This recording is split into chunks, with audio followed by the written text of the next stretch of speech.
Let's bring in criminal defense attorney Jo-Anna Nieves now. And let's talk about the controversy started because of the DOJ report finding no client list for Jeffrey Epstein. So let's further that. Walk us through the language of the report and why people are so upset.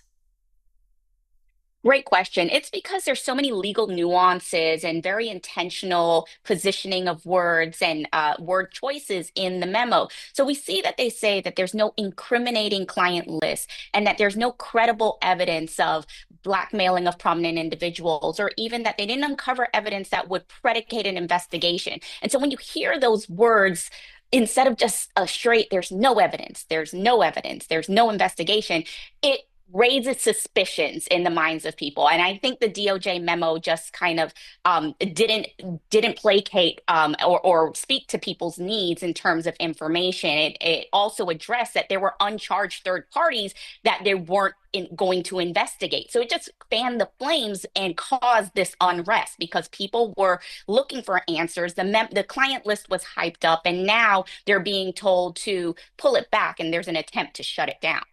Okay, so a judge would need to make the final decision about whether the Epstein grand jury testimony can actually be released. So walk us through that. What does that process look like? It doesn't happen overnight.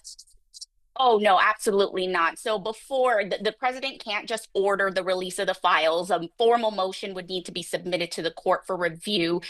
People involved, especially victims who may be named in there, would be given an opportunity to object and be heard. And then a judge would make a ruling based on a legal standard of particularized need. So if the public interest doesn't outweigh, the default of privacy and secrecy, these records aren't coming out. Jo-Anna Nieves. Jo-Anna, great information. Thanks so much.